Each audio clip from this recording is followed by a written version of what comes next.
I wanted to speak today about Kerala's role as a world leader in responsible tourism. Responsible tourism is about using tourism to make better places for people to live in. It's about using tourism to achieve sustainable development, making development happen in a sustainable way, and using tourism to do it. So the aspiration of responsible tourism is to use tourism rather than to be used by it. Further east, you often hear the proverb, tourism is like a fire. You can use it to cook your food or it can burn your house down. This common saying fundamentally demonstrates that people understand that you need to manage tourism, you need to control it in order to benefit local communities. And a big part of that is moving from just promotion to marketing, using marketing as a management tool, creating groups of tourists you particularly want to attract, and attracting tourists who will benefit local communities, benefit the place they're visiting, and cause the least conflict in terms of their activities and behaviours. I was privileged to be invited in 2007 to start discussions with Dr. Venu, who was then the Secretary of Tourism, about what responsible tourism might have to offer Kerala. And in 2008, Kerala invited us to bring the second international conference on responsible tourism in destinations to the state.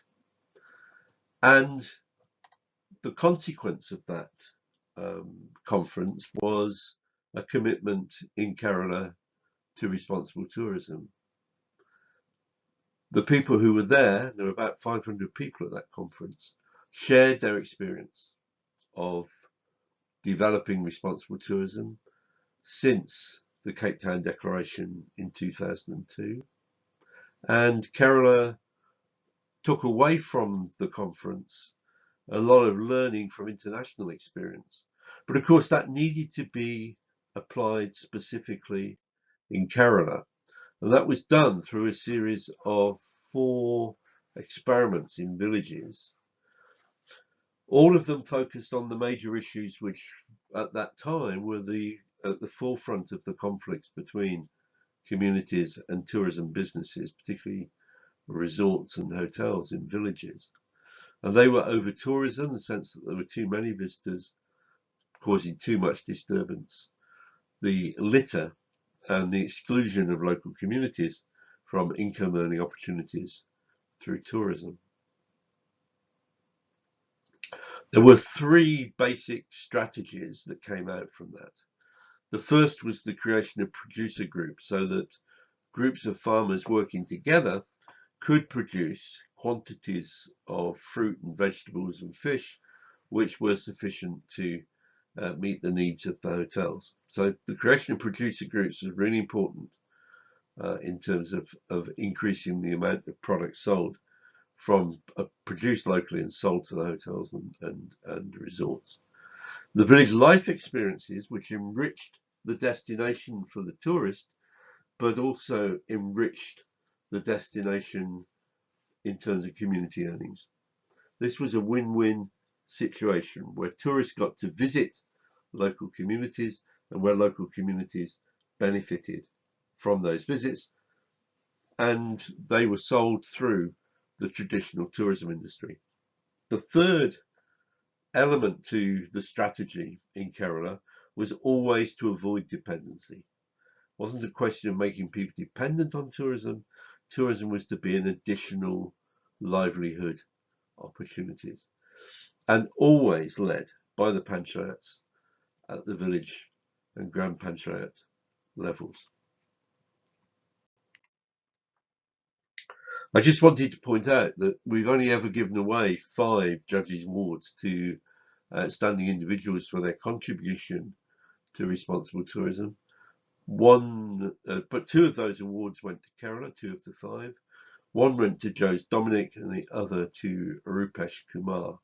And that's one indicator of the strength of professional practice in responsible tourism that Kerala has as a state. The village life experiences are dramatically successful. They provide a really great opportunity for people to have a much deeper connection and understanding of life in Kerala. And you have, as a result, very high levels of tourist satisfaction. We were talking across the table with the Minister of Tourism at that time, and he said, well, it's interesting, but you need to prove that it makes a difference. And the result of that was the 2015 Kumarakoram Tourism Impact Census. And in that, we found that lots of households, the majority of households, were involved in one way or another in tourism. And you can see that, you can see from the slide, that there's a very diverse range of ways in which people had engagement in tourism. It's also clear that they were selling direct, that they were selling to tourism businesses, and many actually owned their own tourism business. The reason that the column, the third column in the first table there, adds up to more than 100 is that many of the households were engaged in tourism in more than one way. But what is important is that these were additional livelihoods. We were not creating dependency, and that was very evident during the COVID crisis, when tourism obviously largely came to a halt. So essentially, what happened as a result of the census was that we showed that tourism had gone from being an experiment. Responsible tourism had gone from being an experiment to being a proven strategy. And that resulted in the 2017 commitment to create the Responsible Tourism Mission. Its objective was to use tourism as a tool for the development of villages and local communities, eradicating poverty and giving a lot of emphasis to the empowerment of women. That was very evident in the Global Award for Responsible Tourism, which Kerala just won this month. Particularly because of its work on providing opportunities for tourists to taste ethnic food, but also as part of that, the women's empowerment, which came along with it as part of the central strategy, the Responsible Tourism Mission. So the mission works to provide an additional income and better livelihoods for farmers, traditional artisans, and marginalised people by creating a stronger sense of social and environmental equilibrium associated with tourism. These labels of village life, better together, and touch the goodness within are now well established and do a great deal to communicate what responsible tourism in Kerala is about.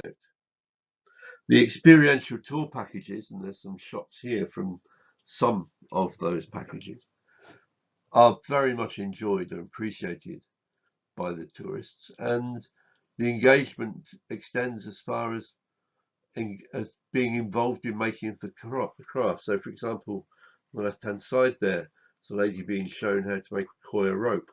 I was also shown how to make coir rope, and still have the rope I created, and which I purchased from the family, on the shelf here in my study. It's also, of course, been about environmental responsibility and cleaning up the environment, partly to make it attractive for tourists, but perhaps more importantly, to make the environment cleaner for the community as well. So you can see this dramatic increase in the amount of activity once the Responsible Tourism Mission was created. In that 2 years, 2017 to 2019, see a really dramatic increase in the amount of activity in terms of registered units, the number of people benefiting, both directly and indirectly, the number of experiential packages, and the income generated. Really dramatic success has followed from the experiments. And one of the things which I think is sadly very unusual was the fact that Kerala chose to have 4 experiments in 4 different villages before it began to roll out the program, which is now obviously rolling out across the whole of the state. Just earlier this year, I was in Kumarakom again for the Global Responsible Tourism Summit in 2023. What was interesting about that was the number of people who are now seriously engaged in responsible tourism in Kerala, and the fact that you built the 2023 responsible tourism strategy on the basis of the new 2022 responsible tourism charter, which has been signed by Kerala. I just wanted to point to some of the work which is recognized internationally. So, for example, the work which created PEPA, People's Participation, Participatory Planning and Empowerment through Responsible Tourism, is now recognized as a manual of use globally for people to adapt and use when they think through how they're going to do responsible tourism. And the same is true of the Street publication, which came in 2021. Continuous innovation has very much been at the heart of what Kerala has been about, and I'm sure that will continue. That opportunity that the tourist has to actually engage directly with the community, to get a sense of how skilled the making of pots are on a wheel in that way, is important to ensuring that tourists properly value the craft products that they purchase as souvenirs, but also that it enriches their experience and their cultural interaction with the local community. This combining of marketing and management has been a big step forward for responsible tourism generally, understanding that marketing is not just about promotion, but it's also about shaping the product and encouraging the right kind of tourists to get the maximum value from their experience and to cause the least conflict with local communities. Responsible tourism is now spreading across India. We had a joint panel a couple of years ago, which involved people from Madhya Pradesh and from Maharashtra. And I'm pleased to say that Madhya Pradesh has now firmly adopted Kerala's responsible tourism mission approach, and is also winning awards for responsible tourism. And I'm pretty sure that Maharashtra and others will follow shortly in their steps. The Kerala Responsible Tourism Declaration of 2023 is based, has as its founding document the 2022 new Responsible Tourism Charter, recognising the breadth of the responsible tourism agenda. And as I've said, I think previously in this presentation, 2023, this year, Kerala was ranked 13th by the New York Times among the must-see places around the world. That's quite an achievement. So finally, I wanted to talk about what Barcelona and Kerala have in common. Well, Barcelona, because it is probably the other leading destination for the implementation of responsible tourism, at least historically. One thing they obviously have in common is a direct connection with the sea. Kerala has a long state border with the ocean, and Barcelona has its shoreline in the Mediterranean. But more importantly, both have rebellious locals. In both cases, there were demonstrations and concerns raised about the form that tourism was taking in the local communities. Tourism became a major political issue in the mayoral municipal elections in 2015, long after the issue had arisen in Kerala. But part of the importance of the rebellious locals is that both Barcelona and Kerala have strong democratic local government. And what's happened in Kerala with the alignment of the state and panchayat structures of government is dramatic progress. A similar thing has occurred in Barcelona. The third thing I'd say that the two administrations have in common is a commitment to transparency and democratic accountability. Sadly, not seen very widely in the modern world, but certainly strong in both Kerala and Barcelona. And finally, this understanding that marketing is really part of management. It's not so much about promotion as about attracting the right kind of tourist to enjoy the destination without causing conflict with local communities, and therefore making tourism a strategy for sustainable development. Thank you for listening. It's been an absolute pleasure to work with Kerala now for many years, and I've certainly learned a great deal from the work I've done with you in Kerala. So thank you very much.